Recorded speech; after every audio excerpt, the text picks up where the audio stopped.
explained to you. So we start from groundwater or surface water to drinking water, clean it up to standards we have all committed ourselves in the Netherlands as clean tap water. Then everything is used in industries and household, thereafter collected, and the pure clean drinking water is turned into a problem, in a waste problem. In fact, a dangerous health problem in a large part of the world, so a big environmental problem in even a bigger part of the world. Now, what we would like to discuss in the coming lecture series is how we deal with these waters in general in the Netherlands, with some outlooks also worldwide. As you may know that 2.5 billion people are not having any access to adequate sanitary provisions. This meaning that the waste that everybody is producing is emitted somewhere and it ends up into an environmental health and a human health problem. And one of the results is that per hour, as we sit here, 200 children die because of stupid infectious diseases like dysentery and these kind of diseases. Now, what we would like to discuss, now there are various objectives, topics that needs to be discussed in relation to wastewater. And of course, I realize that 6 lectures is very limited to explain a little bit the depth of the field we are working. Very important this, and I realize that a lot of people, they don't have a chemical background. But yeah, wastewater treatment, it's drinking water. You have a large civil infrastructure is needed, but what is happening with the water is mainly chemically based or even biochemically based, as we will see during the lectures. We will talk about the wastewater composition. So what are the constituents in the wastewater? What is in fact the harmful compounds that we need to address? How do we apply here the conventional sanitation and sewer services, or how do we deal here in the Netherlands with these problems? Because we solved to a large extent the huge environmental problems we had in the 60s and the 70s. Now, what are the unique processes we need to apply in the conventional sewerage lines to treat and clean up the waters? Removal of particles. Wastewater is not only the chemicals that we add to the water, but there's also a lot of street dirt, sand is coming with it, and it ends up somewhere and has to be dealt with on a certain location. Principles of biological treatment, and why biological treatment?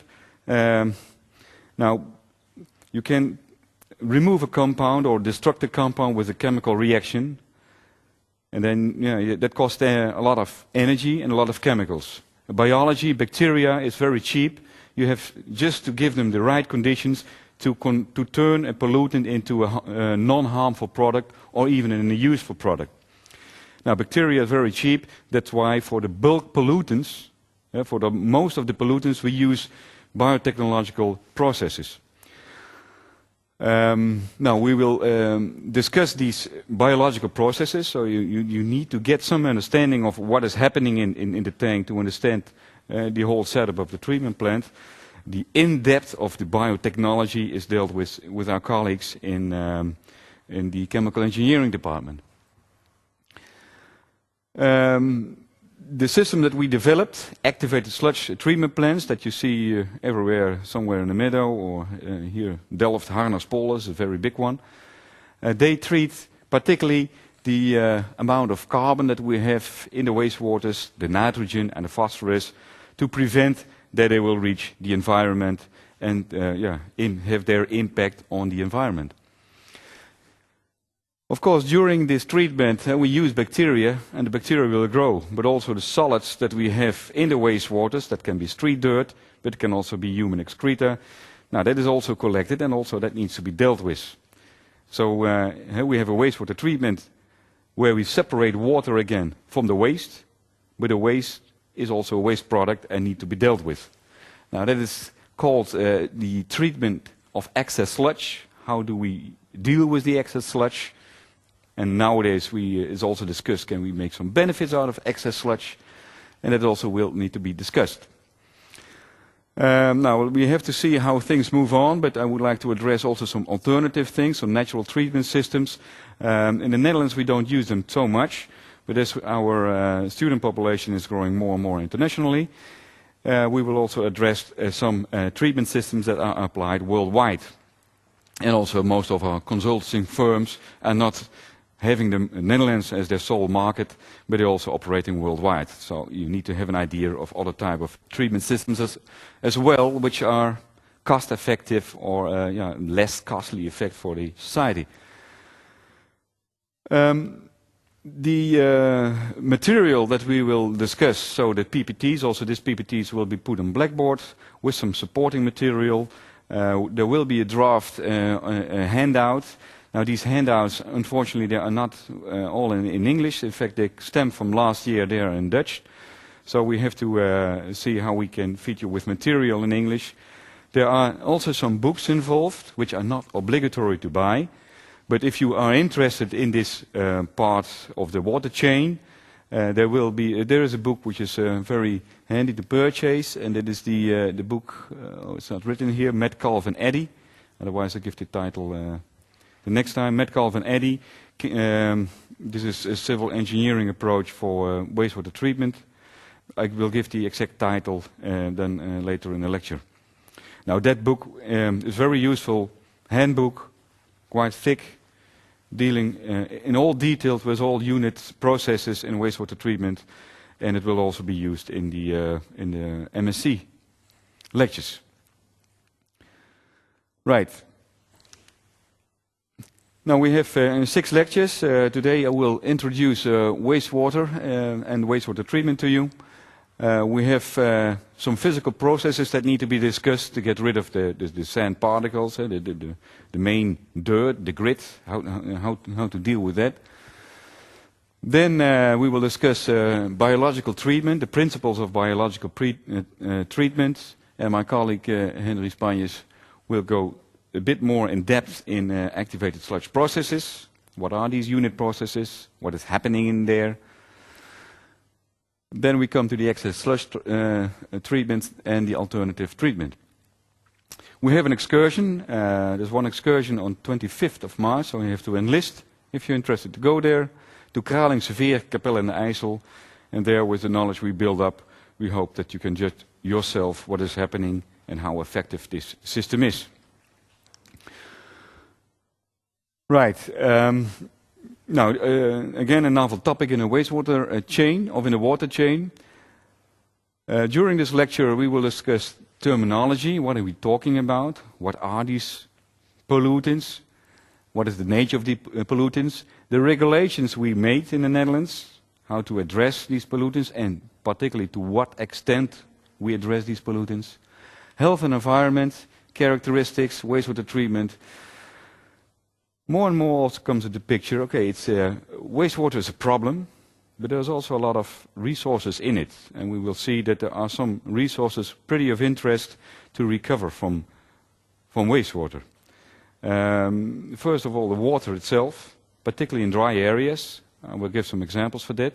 Even in the Netherlands, we have dry areas where wastewater is in fact reclaimed for reuse, in our case for industrial purposes.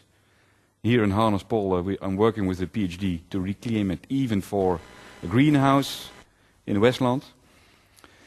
But you can imagine in the dry areas in the Middle East and Northern Africa, farmers are very prone to get wastewater, treated water, in their agricultural fields. Simply there is no water, and an urban water is a very secure source of water, since every cubic meter of drinking water eventually will end up in wastewater, and that may end up in agricultural production water. Right, here this is also very important, limiting finances. In the Netherlands we pay a lot, several billions of euros per year on the systems, but this is our base infrastructure, so that there's no discussion that we should not pay for that. But you can imagine worldwide there's a big constraint in these financial aspects, and that may even determine whether or not wastewater treatment is in fact installed. The urban water chain, sorry. The urban water chain, as indicated in the beginning, from various sources we get the drinking water. Drinking water is not yet tap water, so it needs to upgrade it to tap water. And then it goes to the domestic and industrial premises where it is used. Now, mostly water is not used as drinking water. There's maybe 1% is used as drinking water. For the rest, water is only used as a transport medium. A transport medium for all kinds of products, from the place of use, the place of economic activity, to discharge your excess of pollutants or your excess of compounds. So water, pure drinking water, made to high standards, is merely used for transport of waste and not for drinking water. There's only a very small fraction. And that is what we have to realize as well. Now then we have the treatment, since we have here some discharge criteria that we all agreed upon, and it needs to be met. Biological, physical, electrochemical, all kind of combination, all kind of technologies are developed, and some we will discuss, and others we don't have the time for that. How did it start here in the Netherlands? You have to imagine that until the 60s, there was hardly any wastewater treatment, even from big urban cities.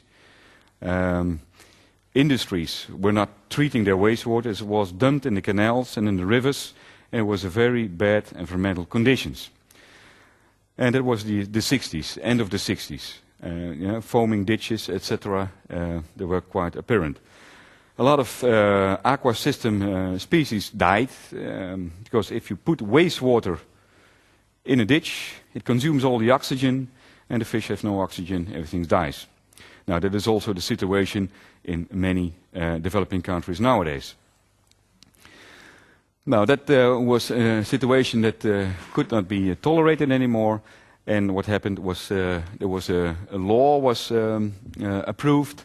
De Wet Verontreiniging Oppervlaktewater, WVO. So it's a law to protect surface water from pollution in the 1970s. And it was a very important principle was in fact invoked in that period, and was the principle of the polluter pay. It's very important because it's the only way that you can have some cost recovery on wastewater treatment system. And we see it worldwide now also in developing countries. Drinking water, the people will pay. They are very eager to pay even much higher amounts than we do for our drinking water, because it's the source of life. But wastewater, nobody is interested. You discharge the problem to somebody else and you get rid of it as soon as possible. But we have to realize that dealing with wastewater costs a lot much more money than dealing with drinking water. And that brings us to a very difficult situation that with the amounts of drinking water that we supply to a population that cannot afford dealing with wastewater, we introduce a huge problem in a society. Now, and that is something that is realized nowadays also with the drinking water companies in developing countries, and that was realized here in the Netherlands in the end of the 60s. That's why polluter pay. How much do you emit? How much do you discharge to your surface water? Well, that's the amount you have to pay to either the water boards or the taxpayer of the tax.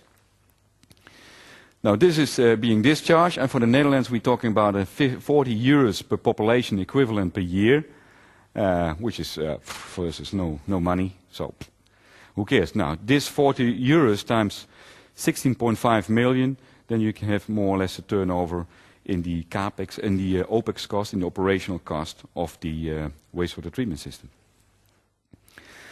Now, with this WVO, with this law on pollution on surface water, we gained a great deal in protecting the surface waters from this uncontrolled discharge of carbonaceous matter that took away the oxygen and led to fish starvation. But it was not enough, because we had a very nice green lakes and green rivers. Even the canals in Delft in the summer are pretty green. Very difficult to combat.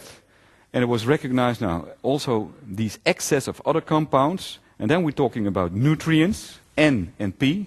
These are fertilizing compounds, N and P, nitrogen, phosphorus.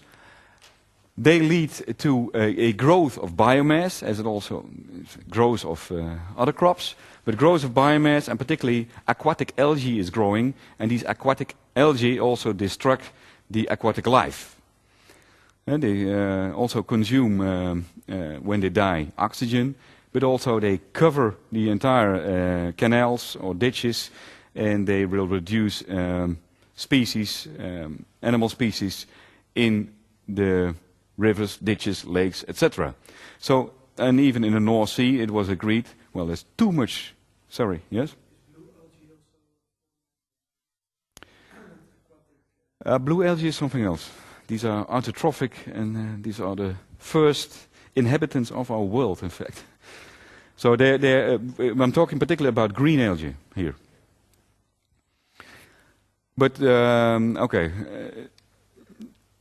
With this treaty, the North Sea and Rhine agreement, because we realized we get water from Germany and from Belgium and from even up to Switzerland, France, heavily polluted, so we have to deal in a European framework with these pollutants, and this framework was made end of the 80s to come to the Rhine treatment and the North Sea treatment to protect the waters and prevent discharge of also these nutrient compounds, nitrogen and phosphorus. Now that was also a major improvement, and all our wastewater treatment plants are now equipped with technology to address these compounds. The next step is the Water Framework Directive, which is actual current now happening, to even strengthen more the discharge criteria, and then looking also to the catchments where these wastewater treatments are standing. In a heavily polluted area like the Netherlands, we get very strict standards. In a densely populated area here, we have to, in fact, treat much further than in an area where hardly people are living, like in France. So the standards we get here for our wastewater treatment systems are much more strict than the standards somewhere in a remote area in France will get. But it puts heavy pressure also on our systems to even go further with the technologies that we are developing. Decreasing effluent standards is thereby the message. Common criteria, and then we're talking about terminology again, BOD, 20 milligrams per liter. BOD, is this a terminology which is known? I guess not. BOD stands for biochemical oxygen demand. Biochemical oxygen demand. It links to carbon, because we don't know what type of carbonaceous matter is inside the wastewater. From industry or from the households, fecal matter or from our cells. So everything is in the sewer, and we don't know what type of compounds we have. So the laws are directed to, okay, we just take a bulk parameter, all carbon matter that takes up oxygen to be converted into harmless, harmless products, we call, put in the standards. And the terminology for that is biochemical oxygen demand. And then you have to imagine that you have a carbonaceous compound. It takes away oxygen, and this carbonaceous compound will eventually end up in CO2 and water. CO2 goes to the atmosphere and water stays in the liquid. And this, of course, can be any compound. So you could say it's CHANOBND.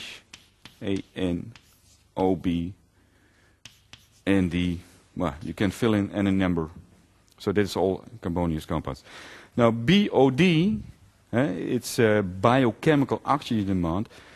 It means the carbonaceous matter that can be converted by bacteria or other biological species. In addition to BOD, we have another terminology. It's called COD. It's chemical oxygen demand. This is the same. It's also a bulk terminology of carbonaceous matter in water. Talking about BOD, this is catalyzed, as we say it, by bacteria or biota. With COD, this is catalyzed by a strong oxidator. Here we have a very strong oxidator, so it's a measuring technique, an analytical technique. We just add kalium permanganate or any kind of strong oxidator to these compounds, and also they end up in CO2 and water. With this technology analysis, we can destruct any compound, so we get a specific value from, this is the carbonaceous matter which is inside our sample. And talking about BOD, it's only a part can be converted by bacteria. Now this part, this part, the BOD part, that will do its effect, its impact in the aquatic system. So that's why BOD is now legislation. With COD, for instance, you have also compounds like humic compounds from forests, lignin, wood residues. Now, they are not very harmful. If you put it in an aquatic system, nothing will happen. They will not take oxygen because bacteria cannot convert it in an aquatic system. So only fungi can do that, but they are not there. So that's why our legislation is on towards BOD, and you see that worldwide. Right? Difference between BOD and COD is understood? Right. Suspended matter, and that is everything which is not dissolved. And the solids. The fecal matter that we produce, but also the solids from the street or what you throw in the kitchen, in the sink, that has to end up somewhere. That is all solid material, suspended solids, which is suspended in the liquid. And KLL, this is also linked to nitrogen, and it is linked to the reduced form of nitrogen. Nitrogen can have different oxidation states. The lowest one is this one, ammonium. And then we have also the highest one, nitrate. Now ammonium is reduced. So what happens when this ammonium comes into the water? It also requires oxygen, and bacteria convert this ammonium with oxygen to nitrite and nitrate. But it needs oxygen. That's why if you discharge this compound in aquatic water, it depletes oxygen, and you have the same environmental pollution as what we had with the carbonaceous matter. Now, since we have not only ammonium, but we have also carbon linked to ammonium, this compound, organic compound. Here we have also ammonium, which is also reduced. Now, there's also, we need a bulk parameter, since we cannot measure all the different species of ammonia. A bulk parameter is N-KLDAL, is the total sum of reduced N in the liquid. That's N-KLDAL. And here we have also a standard. These are the common criteria that we have. Now, since we have this North Sea law and the Rhine laws, we have more stringent criteria. So these were the common criteria from the WVO. These are now the more stringent criteria. And here we see now much lower N values, and suddenly we see also phosphorus there. Now, why phosphorus? Phosphorus is also part of our food chain, and phosphorus in the wastewater is present as PO4, orthophosphate.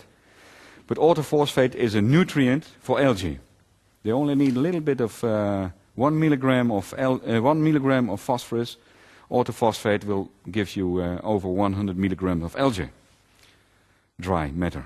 So more or less 1 cubic meter in liquid, 1 milligram. So you can imagine that a little bit of phosphorus emission will result in a huge amount of green algae in the waters. That's why phosphorus needs to be taken out to low levels. That's also why we cannot clean up the Delft canals in summer, because there's so much phosphorus inside that always bacteria and algae will grow. Now then we have a novel thing, this European Framework Directive. We have to go even down with these compounds to protect better the aquatic life, the tolerable risk, maximum allowable risk values, and these are in fact embedded in the European Framework Directive. In Dutch, de kaderrichtlijnen water. Now then we have to go even a factor of 10 down in the most densely populated parts of the Netherlands, like here in the west in the Netherlands. Now that will bring major challenges for us to comply with. These are the criteria that you have to meet if you discharge your wastewater to surface water.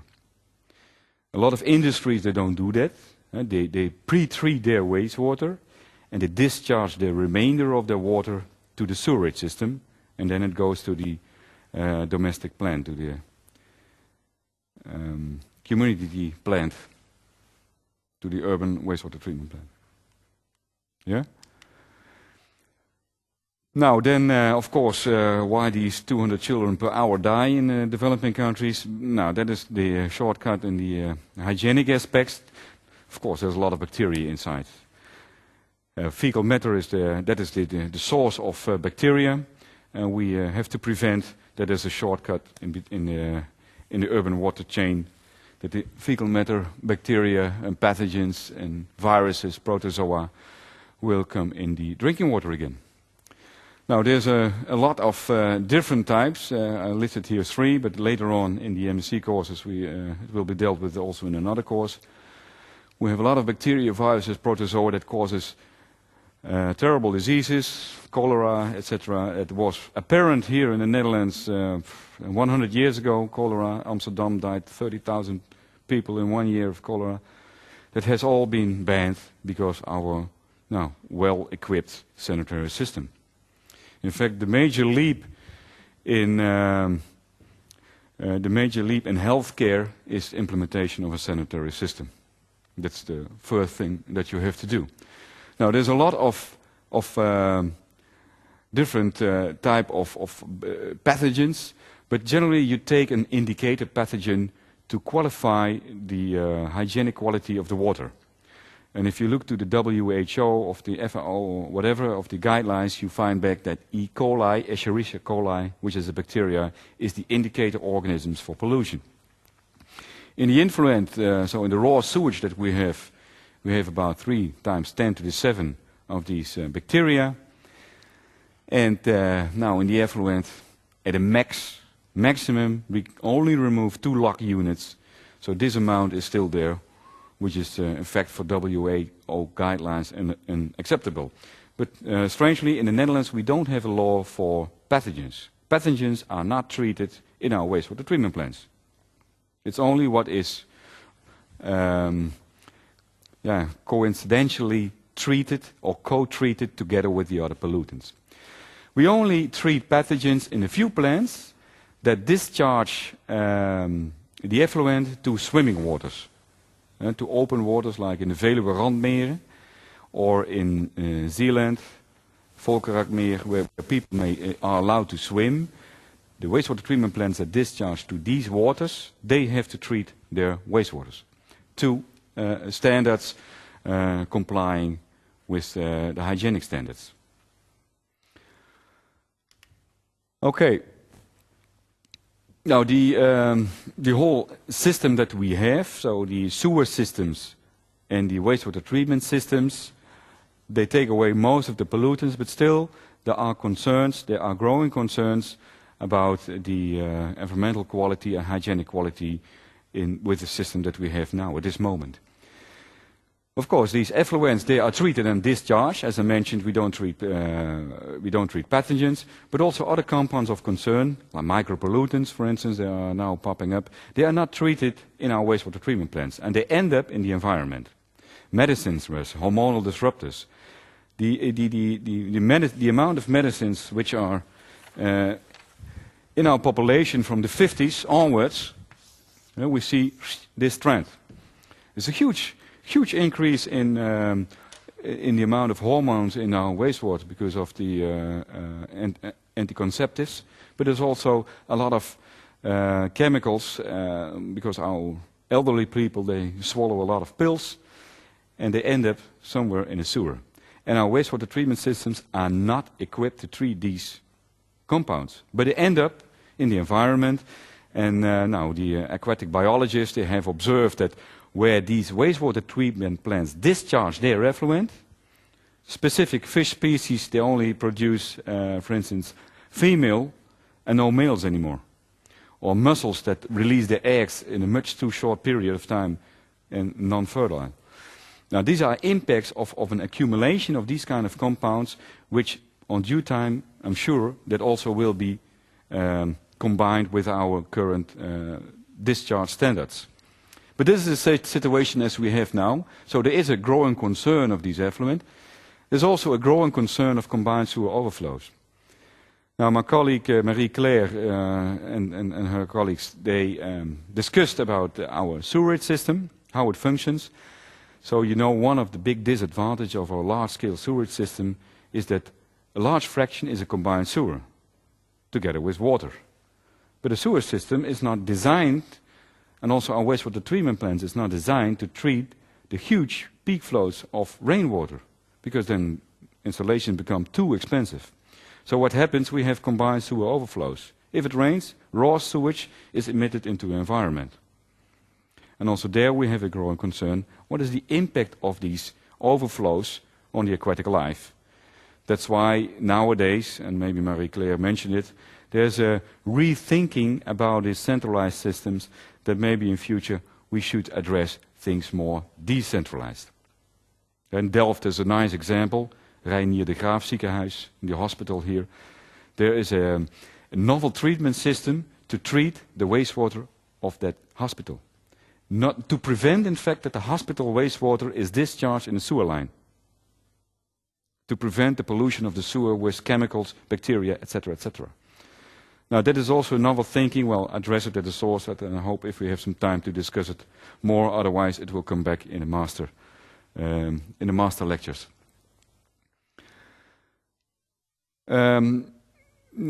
Right, because if we don't treat it, water supply is endangered as well. Because surface water for part is infiltrated as groundwater, and that some drinking water sources are polluted with compounds that they don't want. And you can imagine that worldwide, particularly in developing countries, this is one of the prime concerns. The growing huge volumes of wastewaters, non-treated, endangering the limited available aquifers and groundwater resources for drinking water purposes.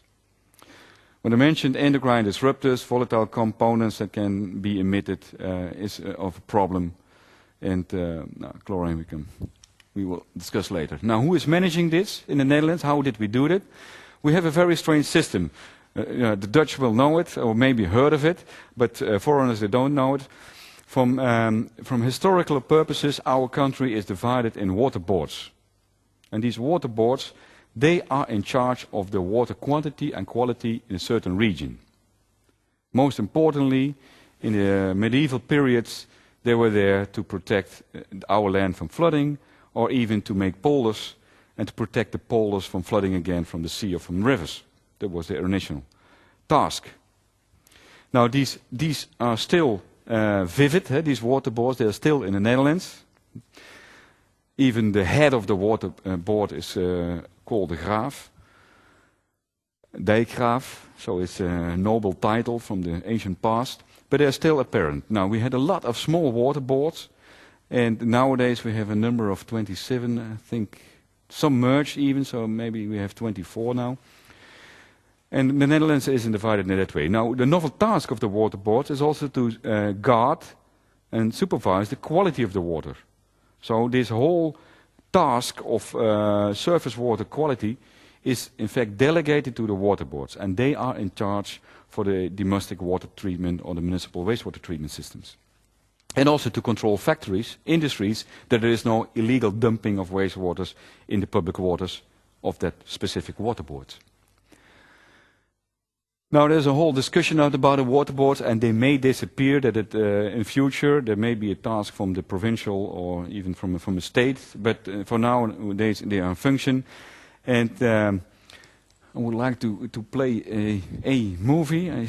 Let's see if it works. I'm afraid that movie is in Dutch, but it takes you only 1 or 2 minutes to give an impression of these water boards. There's no music. Kaart zuivert je naam, een zangcoach zuivert je stem, de klisma's van Patty Bart zuiveren je lichaam, bomen zuiveren de lucht en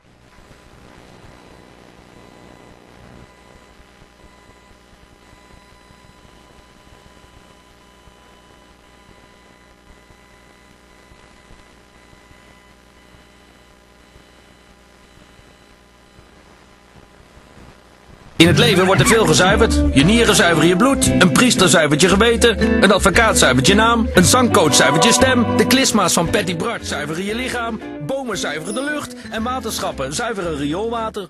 En dat doen ze met veel liefde, plezier en toewijding.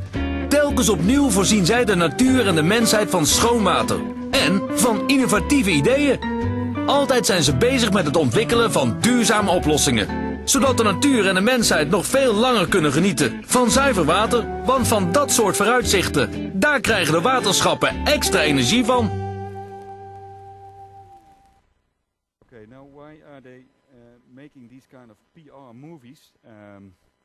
Sure, they would like not to be skipped from our landscapes, that is one. But there's also, for us, the urban water chain, how it has been developed in the Netherlands is a very logic thing, and nobody thinks about it. It's the base infrastructure that we have. Now this base infrastructure is a bit under pressures. We have a lot of problems that we see, and also a lot of opportunities that we see. Later in the lecture I will discuss some of the opportunities that we have there to come to a more sustainable water change, and to, for instance, to get resources out of the water stream which until now are just seen as harmful products. But together with the framework directive that we have and the more stringent criteria that we will have to face, there is a lot of money needs to be invested in our wastewater treatment systems to comply with the emerging laws, emerging more strict laws. That's why these taxes that will increase. We're talking about 2 to 3 billion euros per year, which is the turnover in this business. It's a lot of money. Investment is up to 200, 300 million euros per year. And it will be much more if you have to go down with a factor of 10 of the nutrients contents, or even treat the fine chemicals that are discussed. And we need commitment from society to pay for that. And that's why also new initiatives pop up, but also these PR movies to get people acquainted with the work which is done in this part of the water chain. Now what I mentioned, investments, 4 billion euros, maintenance, it's about 1 billion euro, and then we're talking about wastewater treatment. If you add up the sewage system, you end up in 2 to 3 billion. But 1/3 is treatment, 2/3 is sewage. The OPEX cost, so the operation and maintenance cost, 900 million euros per year. And if you calculate it per cubic meter of wastewater, we're talking about 50 cents per cubic meter. For us, an affordable amount of money, no problem. But you can imagine this quality of wastewater, of this quality of effluent to produce in developing countries is it's a very difficult job to accomplish with. What I mentioned, investment costs 300 million euro per year, and it will certainly increase. Now water, we're talking about water. Water is used as a transport medium. That's the main purpose of the drinking water that we produce. And the characteristics of the water is also the reason why there are so many pollutants in water. Water, if you think about water, it's one of the unique compounds we have on Earth. And if you think a bit scientific about water, there are a lot of anomalies of water which is non-apparent in any other compound. The range of temperature of being from liquid to vapor is 100 degrees Celsius. And there is no other compound with such a wide range. Or that the density of water is highest at 4 degrees Celsius. There's no other company where we have a non-linear relation in temperature and density. But because water has the highest density at 4 degrees Celsius, rivers will not freeze, ditches will not freeze, and species will survive the winter. Otherwise everything was one block of ice. Well, there are many different things. It's a polar compound. So everything which is charged, ions, but also non-charged polar compounds like sugars, everything will be dissolved in water. So that's why it's such an ideal transport medium for compounds. It's a nice heat-carrying mechanism. Think about your own shower. Well, of course, and for biology, we consist, our major part of the body is water. For babies, even 90%. For us, it's about 60-70% on this age. So water is, in fact, the most important thing that we have. But because of these characteristics of water, all pollutants that you can imagine are ending up in the water line, and that we need to get rid of. Now, the wastewater, what we produced. Now, think about your own household, what you throw in the water line. It's not only the fecal matter and the urine, but it's also the shampoo and the detergents, everything ends up in the water line. Now, we educate our people quite well with Postbus 51, which is a governmental institution to educate the people. So we don't throw motor oil anymore in the sewer, at least I hope not the most. Although, who is painting sometimes a room? What do you do with the rest of the paint? Be honest. Yep, in the sewer. And so there's a lot of compounds that should not be in the sewer are ending up in the sewer. And they end up somewhere. You solve your problem of a dirty paintbrush or a spill of paint that you get rid of, but it ends up somewhere. It doesn't disappear, of course. And this transmission of problems, that is in fact very common, that people tend to do that, but somebody has to solve the problem. And with all these compounds, the wastewater treatment is quite a challenging and difficult task. But domestic, it's more or less constant. People have more or less the same habits everywhere, so you come up with the same characteristics at the wastewater treatment plant. Industrial is a complete other story. Every industry have their own specific demands and discharges, so that's another story. In the master lectures we will discuss some industrial wastewater treatment, but here we stick to domestic. What was discussed also in the previous lectures, we have different types of treatment systems, combined systems and also separated systems. We would like to get rid of the rainwater entering our sewer system. The rainwater is relatively clean, and we're diluting the water. So if we mix rainwater with sewage, we have much more sewage, and that we have to treat. So if we separate it, we need only to treat a much lower flow. And also that is a trend which is going on to separate rainwater from the pure domestic wastewater. Nonetheless, 50% of our sewage system is a combined sewer where also rainwater is collected. That's why this terminology is also important, the dry weather flow and the rain weather flow. And that can be a very big difference between. Since in the end we have to dimension our treatment plant in volume and in treatment capacity, so in load, in destruction of pollutants, but the volume is a direct relation to the flow which is entering the system. If you get rid of the rainwater, so more dry weather flow, that this will be much cheaper. But as I mentioned, we have to deal with the rainwater flow as well, so we need to accommodate a certain peak in our system to be able to handle a certain rainy day. Now, if you look into some flow, how it evolves. Now here the Q is a flow, this one.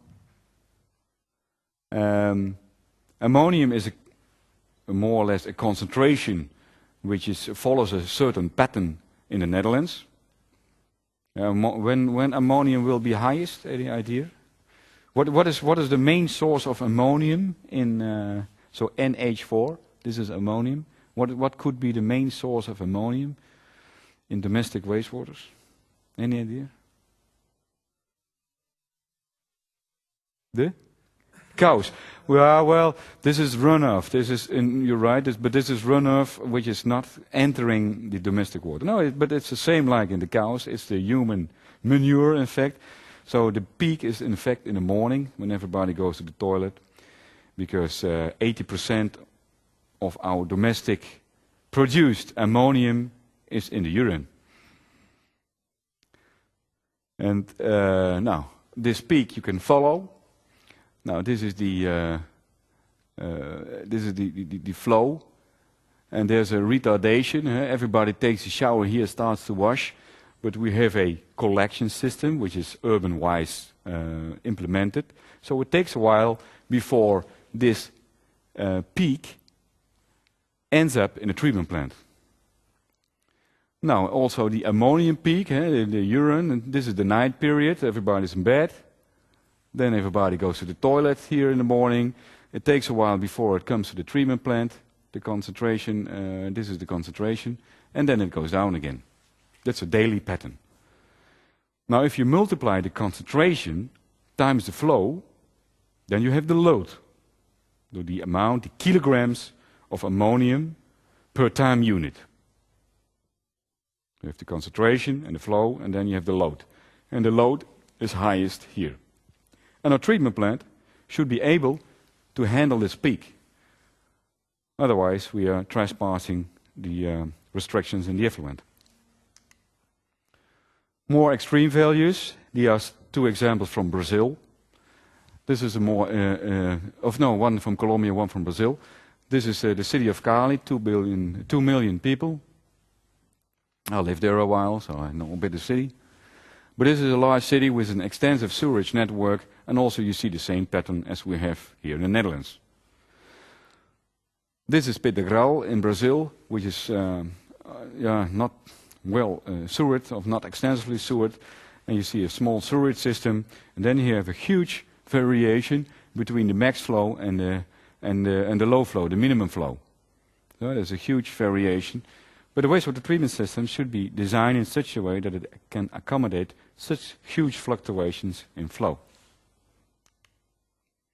Now, then the design base, what is then the design-based hydraulically scene of a wastewater treatment plant?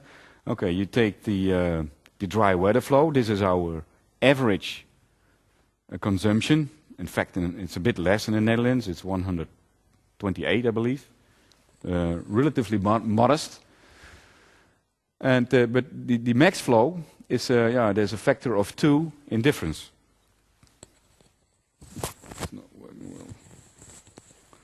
So there's a factor of 2 in difference. But you need to design the plant that it can accommodate this factor of 2. And then we have also some rain included. Again, we have a peak factor of 2.5. And then you see a huge difference between the dry weather flow and the peak factor. That determines the maximum hydraulic capacity, and if you would like to treat it, then the wastewater treatment plant should be designed according to this equation, 3 to 5 times the average dry weather flow. Okay? I think we should have a break for some minutes.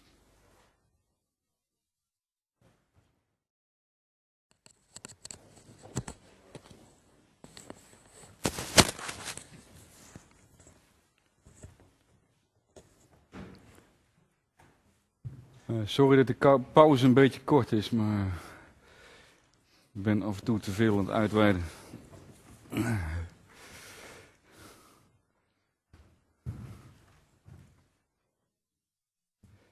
kijken.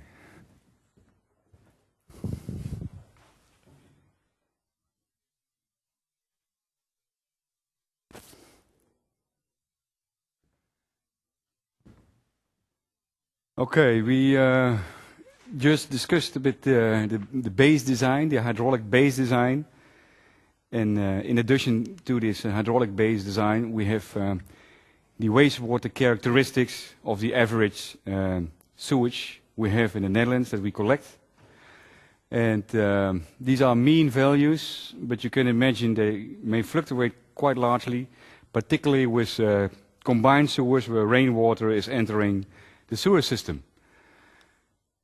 This BOD, this organic material which can be converted by bacteria, biochemical oxygen demand, lump sum parameter for organics, it's about 180 milligrams per liter. Now if you work in a field, then this is a number that sits somewhere, so undoubtedly. COD is 2 times more chemical oxygen demand. So you have the biochemical oxygen demand, bacteria can convert it, and you have the chemical oxygen demand that you determine with a chemical, with a strong oxidator. Now, this is 2 times more, so why is this big difference? I hope you still recall that. If you look to our own food, we take most energy out, and what we excrete is in fact what we cannot use as an energy source. And that energy source can also not be used for most parts of the bacteria. So this is humic compounds and this kind of matter, or lignin residues from food. Now this can be oxidized by chemicals, but not by bacteria. That's why there's a pretty big difference, factor of 2 more or less, between the COD and the BOD value. The killed nitrogen, the reduced nitrogen, the total is about 40 milligrams N, and the total N is more or less the same value. And that means that in the influent coming to a sewage treatment plant, there is no oxidized nitrate, so there's no oxidized N, there's no nitrate, no nitrite, only reduced N. Total N is more or less similar to kilo N. Now, all this kilo N, as I explained previously, they ask oxygen for oxidation, and they take away the oxygen from the receiving water bodies. And in an engineered system in a wastewater treatment plant, you have to add oxygen, of course, in an engineered way, as we will see later on. Suspended solids, all the solids from the wastewater, is about 150 to 200 milligram per liter. Total P, total phosphorus, 6 to 7 milligrams per liter. Pathogens up to 10 to the 8. Now with these values, and if you recall the restrictions from the previous lecture, now the restriction for total P are 1 milligram P. So you can calculate what should be the removal efficiency of a treatment plant. Pretty high, almost reaching 80–90%. But it has to go down to 0.1. So we have a 99% removal we need to in the coming years. So that will be a very big challenge. The same calls for N, from 40 now to 10, 3 quarters out, but it has to go to 1. So also here, a very huge removal efficiency is required in the near future. Right. Now this I in fact explained, so we can go a bit more rapidly. Biochemical oxygen demand, BOD, this is more or less the range. Now this is what has been discussed. The BOD is what the bacteria can convert of the organic matter. And these bacteria needs to be put in a wastewater treatment system. So in fact, that determines this amount of BOD together with the flow that determines immediately the size of a wastewater treatment plant. The wastewater treatment plant should accommodate sufficient bacteria to convert this amount of pollutants. Of course, it should comply later on with the effluent, with the permits. We usually measure BOD 5, sometimes BOD 7. Now, what does these numbers mean? Now, that has to do with how do you measure it, a BOD. Now, a BOD measurement is, in fact, what you do. You take a bucket, you put wastewater in it, you close it. There are bacteria inside here, and these bacteria, they start to convert the organic matter. So you start with organic matter, they start to convert it. And also they take away the oxygen. The oxygen uptake rate is something like this. The oxygen is taken up and the organic matter is converted. Now you can stop your assay after 5 days, after 7 days, and after 8 days, or infinite. Now that determines the number that you get out for your BOD. The longer the wait, the more the bacteria can convert, so the higher the BOD value. Now that's why they said, let's standardize it. We measure 5 days, and that is the BOD5, our value. A little bit back to what I mentioned. So this is our organic compound. The bacteria here, they use the oxygen, and they produce the mineralized compounds. Now this reaction, this biochemical reaction, delivers energy. And why bacteria degrade it? Well, they need the energy for growth. That's the way they grow. So the energy which is gained here is used, in fact, to make new bacteria. Yeah, organic matter with the energy, with oxygen, makes new bacteria. So we destruct here a polluting compound and we create bacteria, which is also a polluting compound, because bacteria, they form the sludge, which is a waste product. Now these sludges, we can destruct as well with the same mechanism. We just give more oxygen and they start to eat themselves. So then here, what we get here is that the bacteria with oxygen, they will be mineralized as well.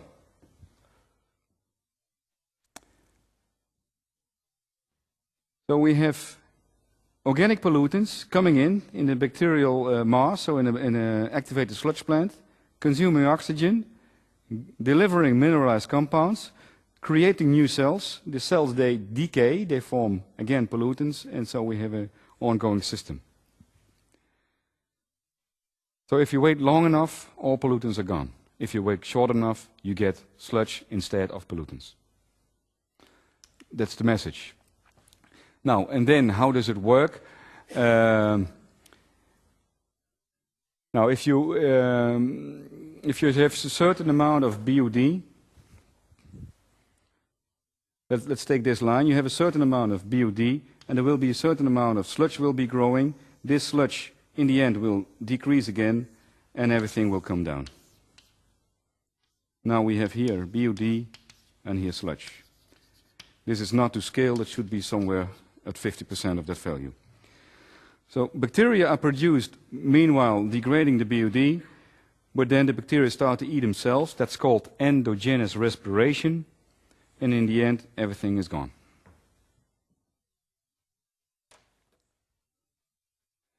Now the rate, how fast this will go, is dependent on bacteria.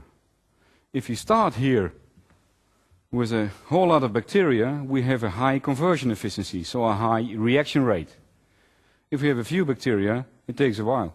We have a low reaction rate. So we have two different K values in this case. We have BOD5, so this is what is plotted here is the oxygen consumed. And here we have a very high K value, so a very high number of bacteria, for instance. So a rapid removal of BOD until we reach the ultimate BOD. Now this is a more inhibited situation where bacteria are maybe partly toxified, or we have a low number of bacteria. Then it takes longer before we reach the ultimate BOD. Now, from this you may learn that the BOD test is a very lousy parameter. In fact, it is our standard, but how to assess BOD is a very tricky thing, because you have some biology involved, and biology never gives you one single answer. It can range as, now, BOD5, this is 5. There's a huge difference in BOD5, starting with the same amount of compounds, but you can attribute this difference completely to the test setup. So BOD5 is our limit, our criteria, standard, but it's a subjective test. And the COD test, what I mentioned before, is a non-subjective test. It's just a chemical oxidation of the compounds. Nonetheless, everybody and worldwide we use BOD5 as a discharge standard. And that makes also a problem, particularly if you're working in developing countries where there are no good lab equipped to assess the BOD5. It's very difficult to assess the efficiency of your treatment plant to remove the pollutants when you're using BOD. Now another thing of the BOD is, now what I mentioned, we have these organic compounds,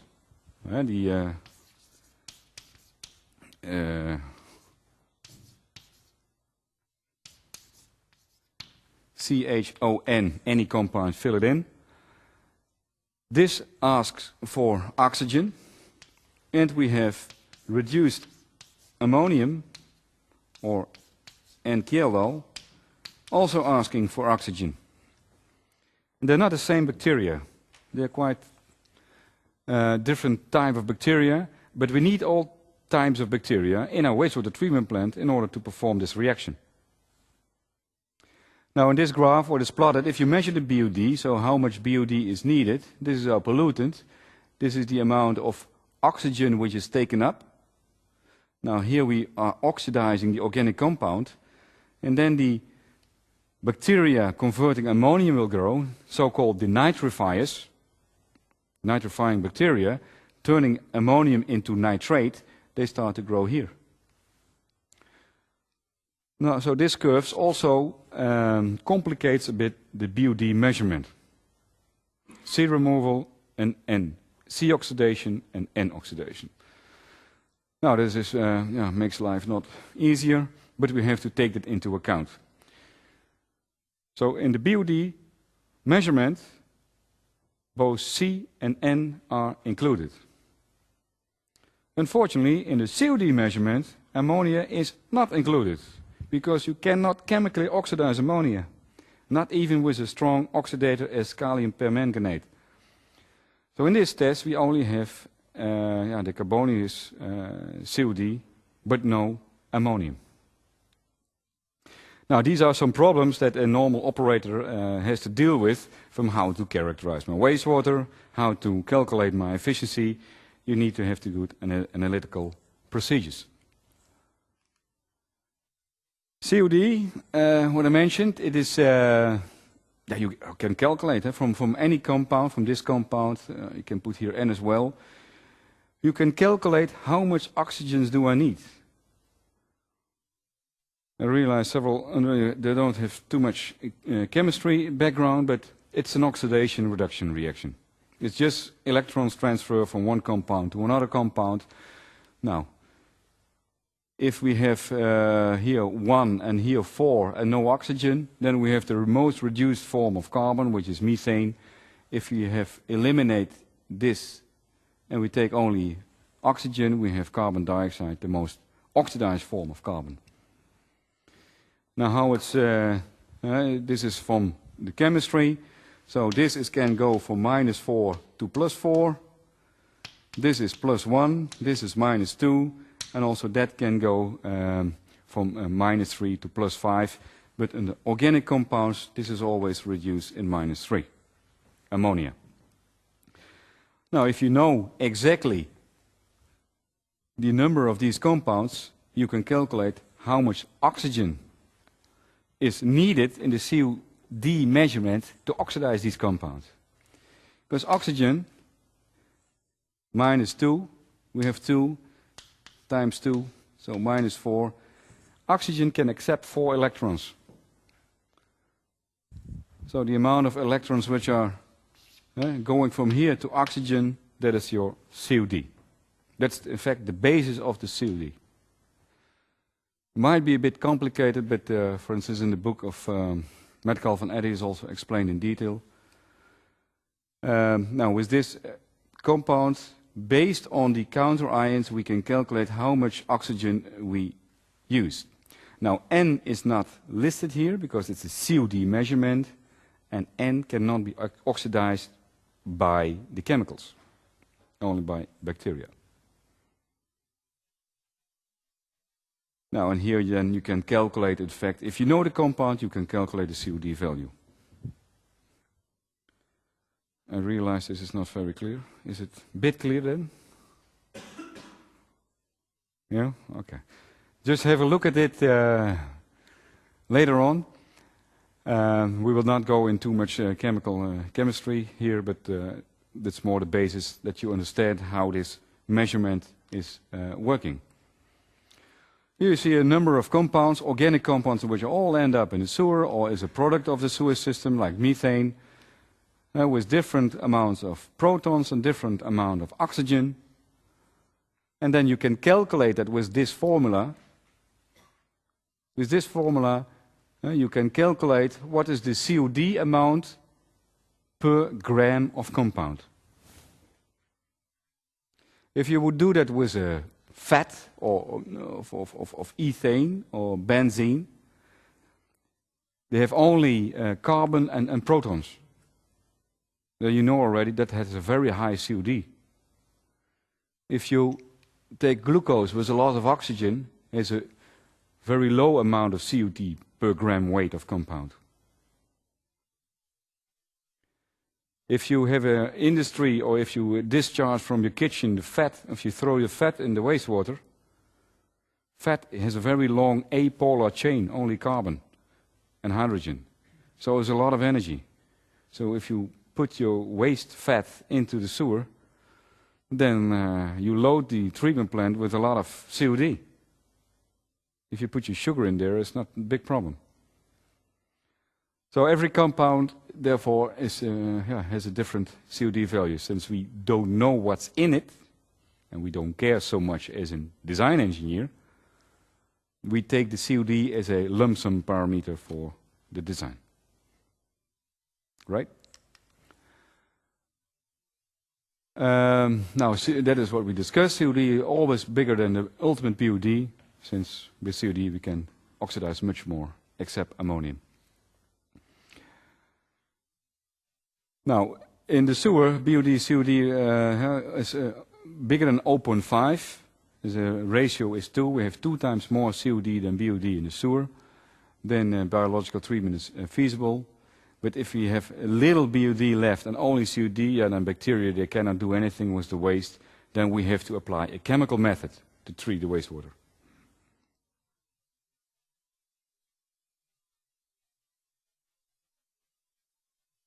Okay.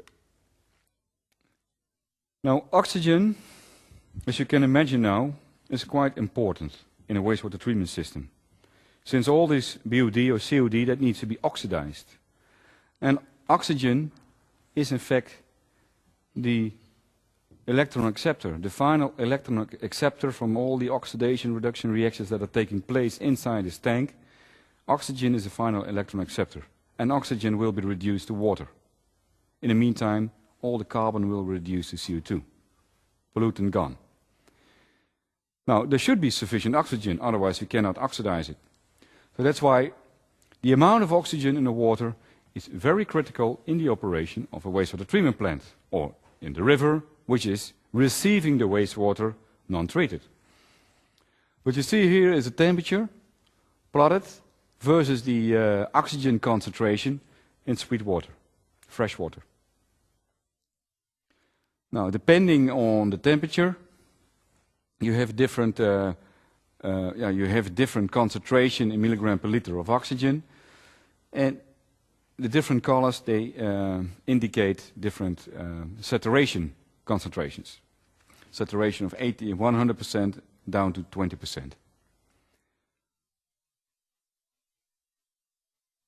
Now, if we have, for instance, in room temperature, if we leave, if we have 100% saturation, we take water from the tap, we leave it one night standing here at 20 degrees Celsius. Tomorrow the oxygen concentration will be about 8 milligrams per liter. Now, if the bacteria take away the oxygen, we have to replenish the oxygen, otherwise the reaction will stop. If the same glass of water, like this one or this one, and I have clean water, and put some sugar in it, then the oxygen will be depleted. and oxygen we need to be replenished, so new oxygen needs to come in from the air. And that brings us to the reason why we had so much dead fish in the 60s and now still in many developing countries, why the oxygen is depleted when the urban water is discharged to a river. Now, we have a pollutant. It takes away oxygen. And the oxygen is in fact reduced to water. The carbon is converted into CO2. We have a lot of algae, this green algae like in the Delft canals. They absorb the sunlight, photosynthesis. They need CO2, so they take away the CO2, and N and P, of course, otherwise they don't grow. They produce the oxygen again, and this oxygen can be used by bacteria again. That's the normal situation. It is a kind of a self-cleaning process. Unless the amount of pollutants is too high, that this system doesn't work anymore, and then we need also oxygen from the air. Yeah, this is simple diffusion, also what you have learned in the drinking water lectures. But if this diffusion is not enough, then we have to put air mechanically. We need blowers or we need surface aerators to bring air actively into the liquid. This reaeration process that follows Fick's law, the mass transfer from the air to the liquid. dCdt here is the mass transfer coefficient for aeration. This is the saturation concentration. Mine is the actual concentration, and this is the transfer coefficient times the oxygen deficiency. Now here we have a table with different temperatures. We have distilled water and seawater. The oxygen concentration is a bit less, so we have discharge of pollutants into the sea. It will behave a little bit different. And from these saturation concentration, depending on the temperature, in fact we can calculate if we discharge a wastewater non-treated to a surface water, we can calculate whether this water can absorb this. And then we have to realize that we have to deal either with a flowing water, with a river or a stream, or we have a standing still water, like a lake. Now you can imagine that a lake cannot absorb that much, and the river can. The river is a movement, so there's a lot of oxygen transfer during movement as well. And with the lake is a standing still, it's only a passive diffusion process. This K value, therefore, is different. With a very small lake, it's very low, it's only passive diffusion. And if you have a fast-flowing river or rapid streams, then you have a very high reaeration process. Now, in developing countries where there's no money for wastewater treatment systems, they often use the self-cleaning capacity of nature, looking from where can I discharge the sewer that it harm as little as possible the environment, utilizing, in fact, this reaeration capacity given by nature. Temperature, turbulence, surface flow, volume ratio, flow velocity, everything determines this K value. So if questions will be asked, then these K values will be given, because you cannot know that. Now that comes to the oxygen sag curve, so the situation that we have in the 60s. We have an urban settlement, we have pollutants, they consume the oxygen to a very low level, so that the fish, they don't have oxygen, they die, and all aquatic life dies. Then bacteria, they are converting this, and algae plants and everything will make new oxygen, take up the CO2, and there's a self-recovery curve called the Streeter-Phelps equation, in which you can calculate the distance that you need before these pollutants are treated. Now, and also that is based on, in fact, on simple diffusion kinetics.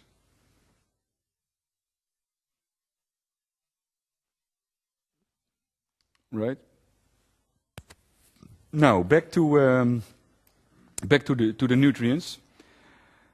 From this oxygen sac, you have to remember that the Fick's law is applicable, and that you can manipulate the oxygen transfer by using other type of water currents and streams. That's the most important thing.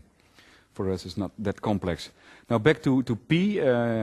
What the diametral effect, in fact, of P is that a little bit of P gives us a lot of biomass. This is the formula of algae biomass. Take away a lot of CO2, water, nitrate, and orthophosphate, delivering plus solar energy, of course. This is photosynthetic, gives us this amount of algae and oxygen. And the oxygen can be used for oxidizing the pollutants. Now the ratio between N and P is 16:1 or 7:1, and that can be coupled to the discharge standards for nutrients that we have. There's also more or less a difference of 10:1. And that's based, in fact, on the growing needs of the nutrients by the algae. Difference of a factor 10:1. A little bit of P, 1 milligram of phosphorus leads to 100 milligram of dry matter algae biomass. But if you correct it to the density of this algae in liquid, it's about a cube or half a cube of green soup. That's why P is so detrimental. Now P is banished in the Netherlands in the washing powders, so we have less P in our sewer. Only in the last 10 years it popped up again, because there's one detergent which is full of P, and still they did not eliminate P from the detergents, and that's the dishwasher. That's full of P. But also now there's some pressure is put on the industries to reduce also there the P.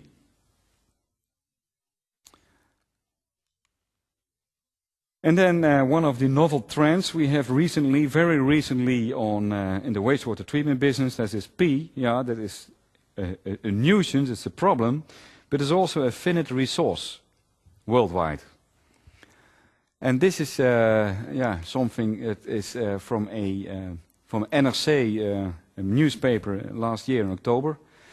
Because what happened is we don't have so much P on the world, in fact, in a usable form.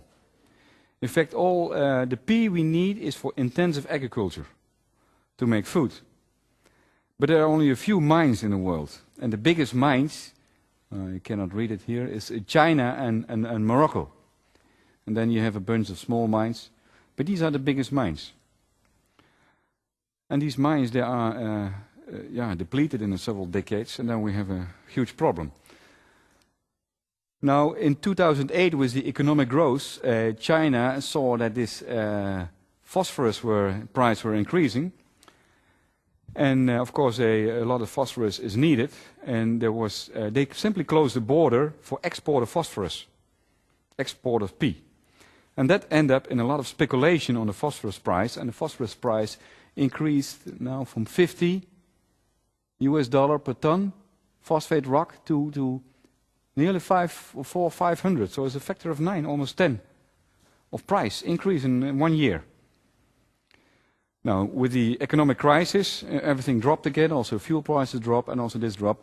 But there's a tendency that this price will increase in future.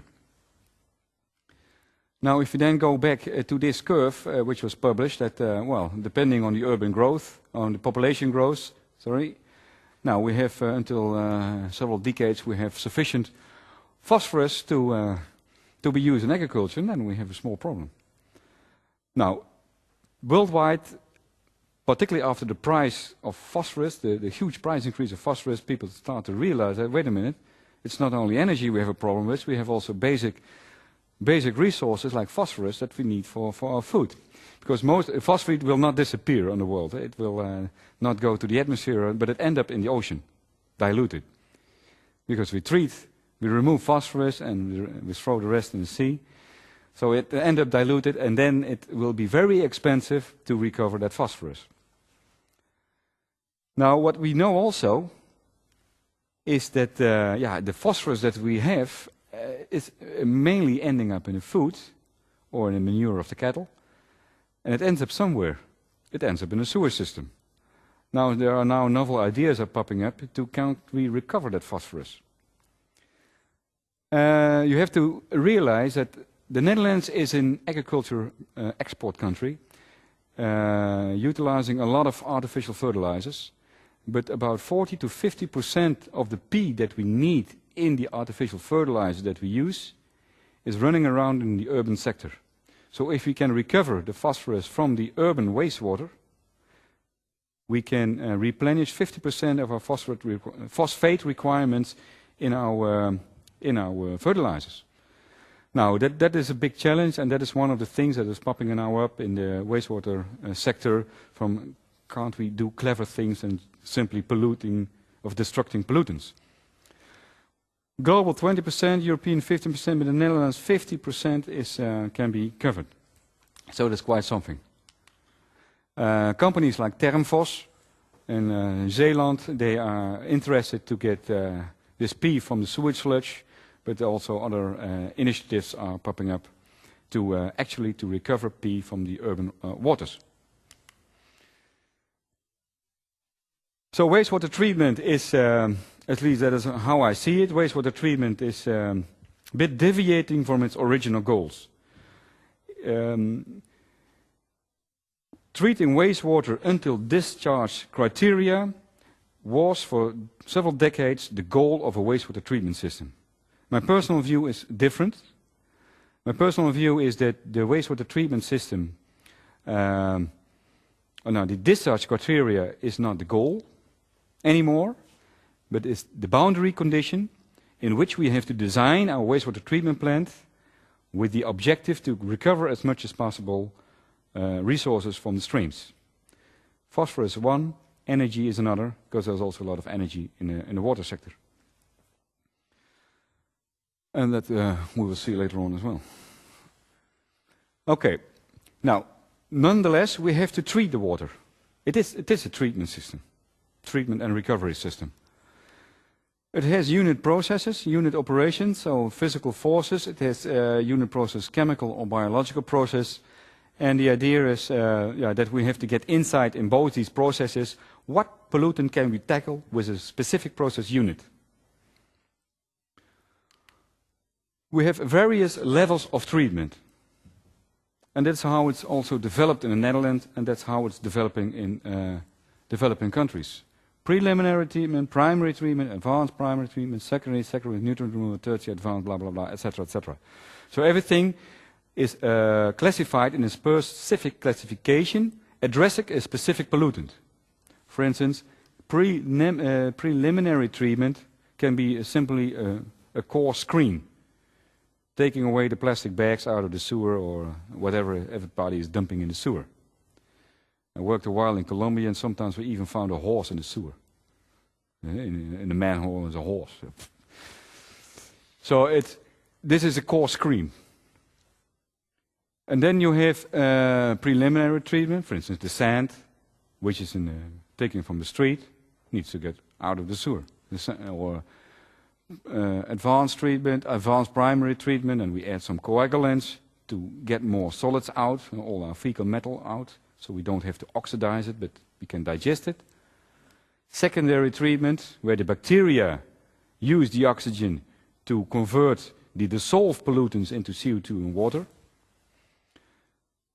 Nutrient removal, NMP, what we discussed. Tertiary treatment to make a high standard, or advanced treatment to come, for instance, complete up to drinking water, if you like. So, with all these technologies, a different type of compounds are addressed, and as you can imagine, prices will increase. Now here is a list of primary treatment, preliminary treatment, primary treatment, secondary treatment, tertiary treatment, advanced treatment, and higher cost. Now with 10% of the budget, you can eliminate quite something, maybe 40% of the dirt. With 20% of the budget, maybe you can have even more than 50% of everything removed, 50, 60%. Then if you have 30% of the budget, you have 80, 90% removal. And then you need 70% of the budget here to come to the values which delivers is the most clean effluent. And that must be realized that with the new framework directives we have from Europe and that we agreed upon in the politics, there will be a lot more cost involved in the treatment plant. Now my own opinion is we should link this to a win-win situation in a kind of recovery mode, that we don't look at this only as a problem but also as a resource. So then you have a win-win situation, making more incentives for treatment and minimizing the net cost. Wastewater treatment system, you know them all. They are everywhere. We will visit one in the excursion. All kind of shapes and forms are there. What is important? Treatability of the wastewater, of course. Can we address it with our biology? A new wastewater, you need some testing, for instance, industrial wastewater. We need experimental data, just measuring the quality and the quantity, what happens in, out, what my process unit can do. Process performance and reliability. Now here, our personal wages are very high, so we try to automate everything what's possible. So we make full automated system, backed with model systems to have a smooth operation.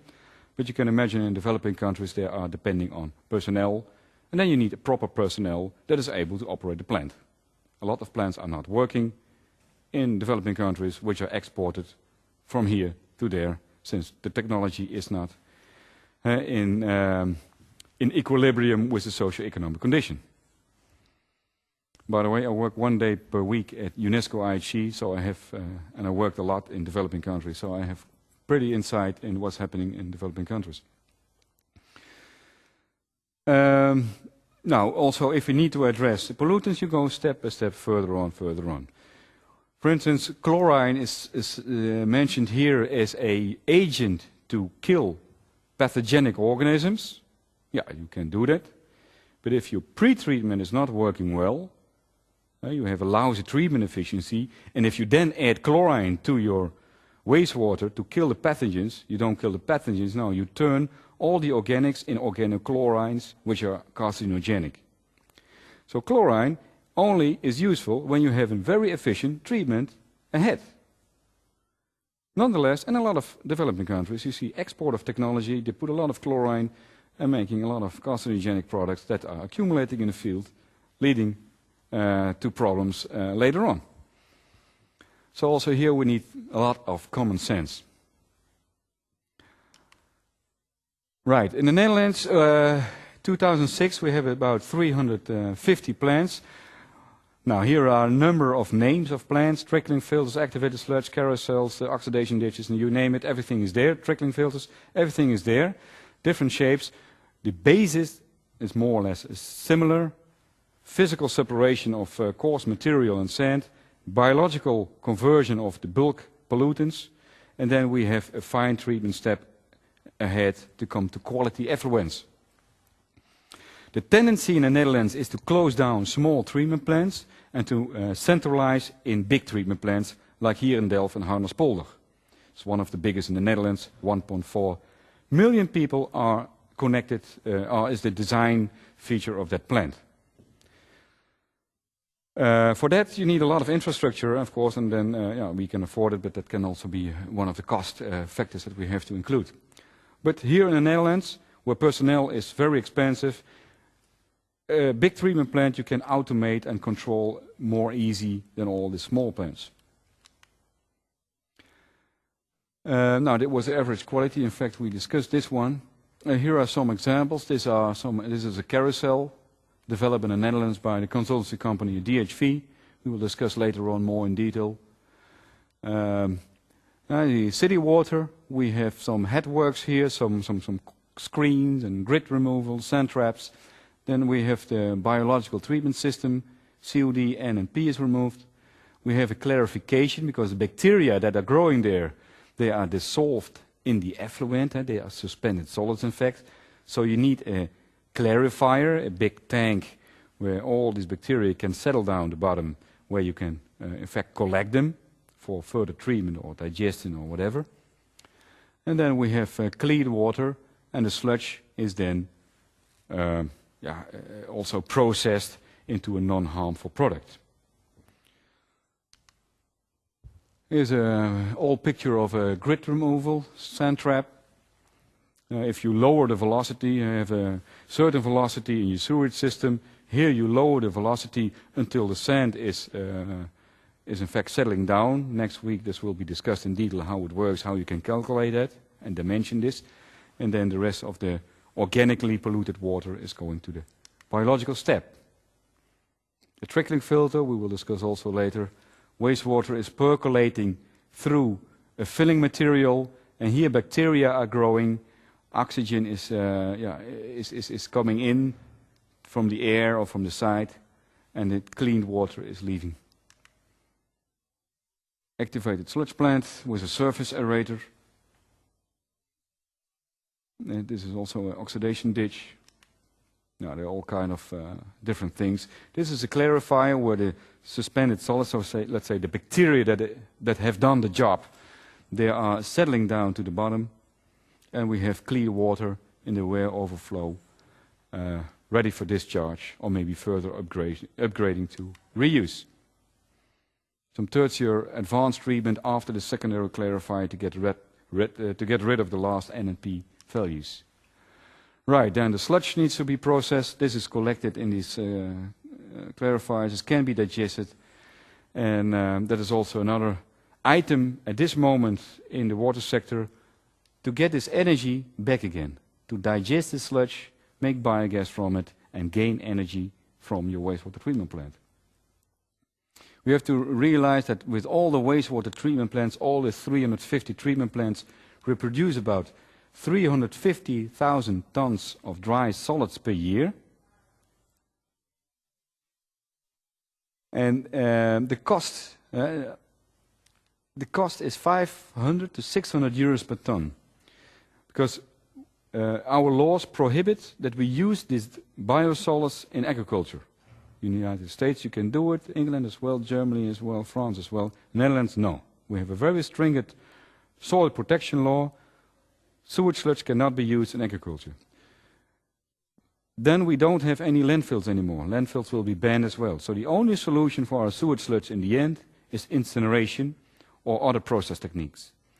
At the moment, incineration is the outlet, and incineration costs the water board 500, 600 euros per ton.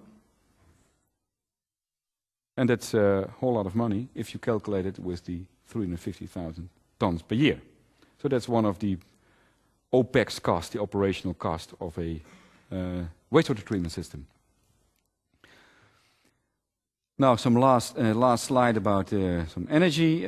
This is the energy that we need. So it's quite a lot of energy that we, in total, we need. If you divide it by the number of people that we serve, and we're talking about a few watt only. Per cubic meter, 0.25 kilowatt hour, or per population equivalent, 2.7 watt, which is very little if you compare to our other household uses of energy. So that's not too much. Nonetheless, it's, here we have it organized, but for a lot of developing countries, this part is very expensive, since the energy, there's not a good remuneration of cost, and the energy is a limiting factor in constructing wastewater treatment plants.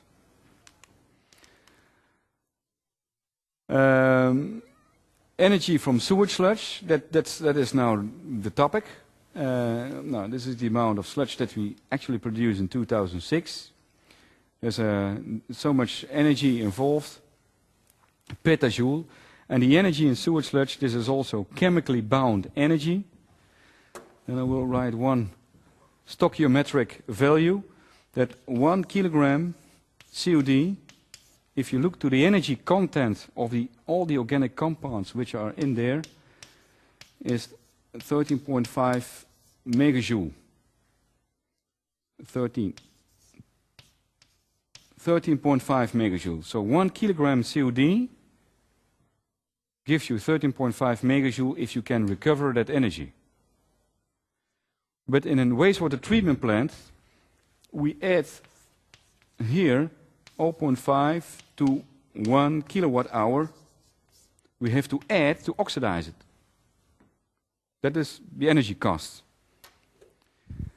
So what we do instead of so far, but this is changing now, so far with all the plants which are constructing, we do not harvest this energy, but we spend energy. And also this concept, the water boards are evaluating whether we should change it. So, although we did a very good job in the last decade, so our waters are protected, environmental harm is in fact well under control. Things are changing.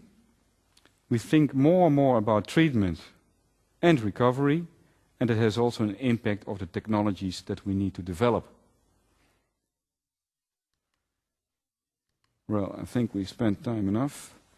Maybe some last slide, because I said here reuse.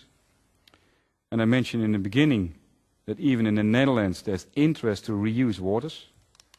Now this is an interesting project of Dow Chemicals. They need water. And the only water source is the sea. There's no sweet water in Zeeuws-Vlaanderen.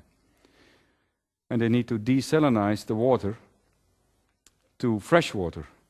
And it is with a reverse osmosis plant with 50 bars, with a lot of energy, you can do it. But they take city water now, with much less salt, and it costs a few bars to desalinize it. So they take the city water as inlet for the factory.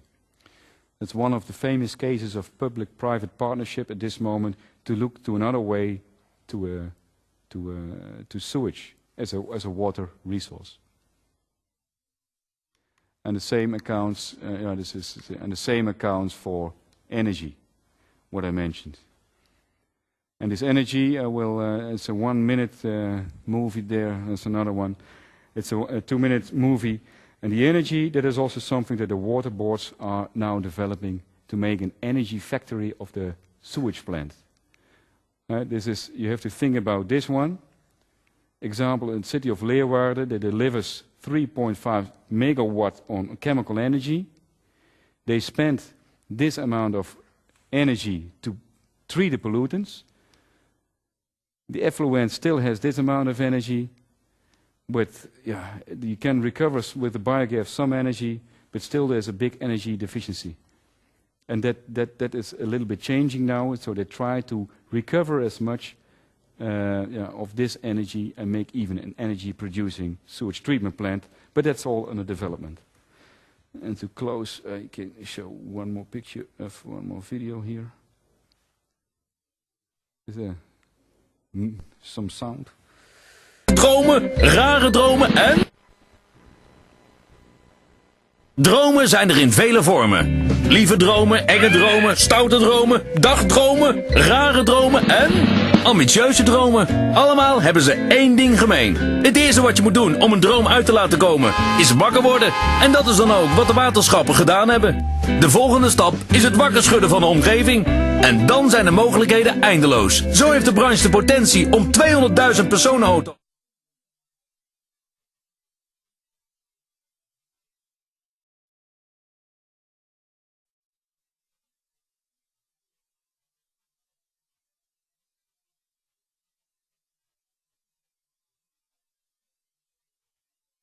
Acquired a new PhD position, but you are not, a bit too young for that.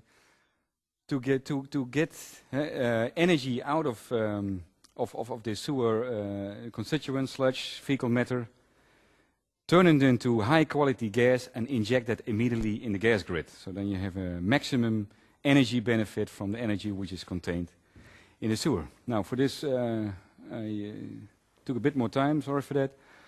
But if any questions pop up, we can also talk later about it. Otherwise we proceed next week.